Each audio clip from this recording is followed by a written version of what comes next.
السلام عليكم ورحمة الله وبركاته. أهلا بكم متابعي قناتي، وفي حلقة جديدة من حلقات ممثلين زمان ونجومنا الخالدين. هنتكلم عن الممثل الراحل محمد عناني. محمد عناني هو من مواليد بورسعيد وخريج المعهد العالي للفنون المسرحية عام 1964.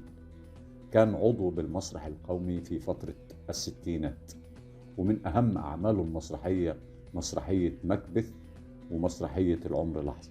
ومن أبرز أعماله السينمائية فيلم مدرسة الحسناء وبلا رحم. الفنان محمد عناني رحمة الله عليه له أكثر من 80 عمل فني.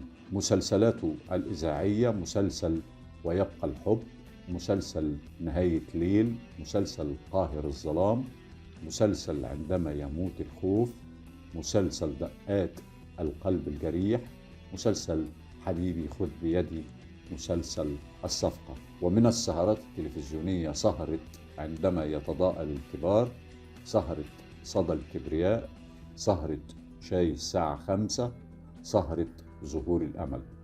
ومن مسرحياته مسرحية الرجل الذي يريد أن يضحك، ومسرحية بير السلم كانت عام 1966، ومسرحية بلاد برة كانت عام 1967، ومسرحية بنات الريف في عام 1970، ومسرحية مدد شد حيلك يا بلد كانت عام 1973، ومسرحية العمر لحظة في عام 1974، و1979 كانت مسرحية طائر البحر. انا عارف كل حاجه. مين قال لك؟ ما حدش قال لي. انا عارف. حسن قال لك؟ اخويا حسن بيحبني. الفنان محمد عناني رحمة الله عليه شارك في عام 1971 في فيلم مدرسة الحسناء، وفي 1971 أيضا فيلم بلا رحمة، وفي 1979 فيلم لا تبكي يا حبيب العمر، وفي 1982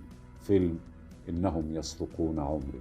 وآخر أعماله كانت عام 1998 مسلسل الوزير الشاعر.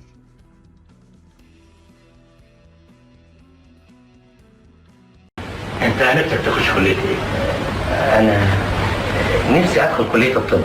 الفنان محمد عناني رحمة الله عليه كان تاريخ ميلاده 10 يونيو عام 1940، وتاريخ وفاته كان 6 أكتوبر عام 1998. توفي عن عمر 58 عاما. كنا نتحدث عن الفنان الراحل محمد عناني رحمة الله عليه وممثلين زمان ونجومنا الخالدين. أشكركم والسلام عليكم ورحمة الله وبركاته.